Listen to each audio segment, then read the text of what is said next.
Eureka! Peindre des volets en bois n'est pas fastidieux. Il faut simplement être minutieux pour que ce soit bien fait. Nous allons donc suivre ces quelques étapes.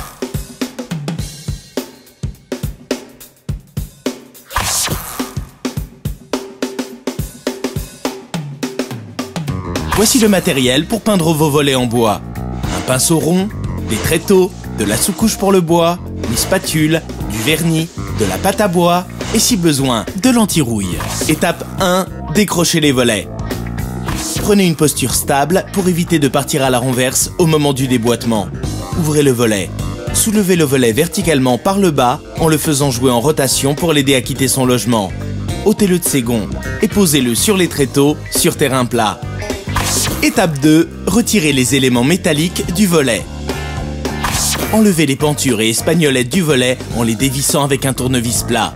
Gardez de côté ces éléments avec leur visserie. Étape 3, préparez la surface des volets. Si vous avez un volet en bois brut, poncez le bois avec du papier de verre grain fin pour enlever toutes les aspérités et pour que la surface soit bien lisse. Et appliquez ensuite une sous-couche spéciale bois avant de peindre vos volets.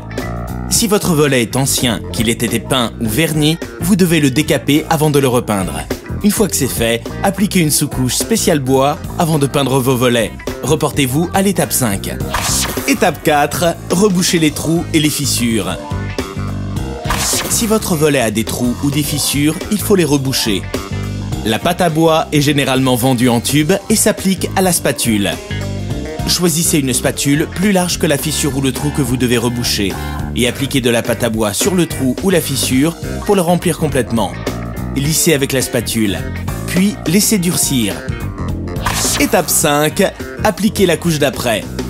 Préparez le pinceau à bout rond, écrasez la touffe du pinceau entre vos doigts pour permettre une meilleure application. Trempez le pinceau dans de l'eau.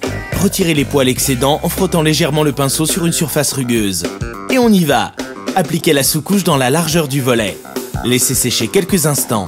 Puis, appliquez une seconde couche dans le sens de la longueur. Laissez sécher totalement. Retournez le volet, puis faites la même chose de l'autre côté. Étape 6, peignez les volets en bois. Prenez plutôt un pinceau à bout rond et pointu. Ce sera plus facile de peindre dans les rainures et entre les persiennes. Ne surchargez pas votre pinceau de peinture. Vous risqueriez des coulures, pas toujours visibles à l'application, mais qui, une fois sèches, sont difficilement rattrapables. Faites d'abord une première passe sur toute la largeur du volet. Puis, sans attendre le séchage, passez-en une seconde dans le sens de la longueur. Laissez sécher cette première couche de peinture. Ensuite, appliquez une seconde couche de peinture si vous voyez qu'il y en a besoin. Une fois que la peinture est complètement sèche, retournez le volet et peignez l'autre face. Faites exactement de la même manière. Pour bien conserver vos pinceaux, pensez à les nettoyer. Étape 7, protégez les pentures et espagnolettes. Appliquez une couche d'anti-rouille sur ces éléments avant de les peindre. Lisez la notice avant d'utiliser cette peinture. Laissez sécher, puis appliquez une peinture pour métaux. Il en existe qui contiennent l'anti-rouille et vous évitent une application de plus.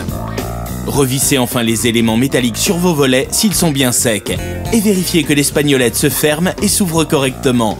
S'il faut, graissez-la avec une goutte d'huile. Étape 8, effectuez les finitions. Si vous avez choisi une peinture acrylique, il vaut mieux vernir vos volets. Cela permet d'être vraiment protégé contre l'usure et les intempéries, tout en apportant un aspect final soigné. Si vous avez choisi une peinture glycéro, la couche de vernis est inutile. Et maintenant, c'est à vous de jouer. Sur Eureka.fr, vos questions sont entre de bonnes mains.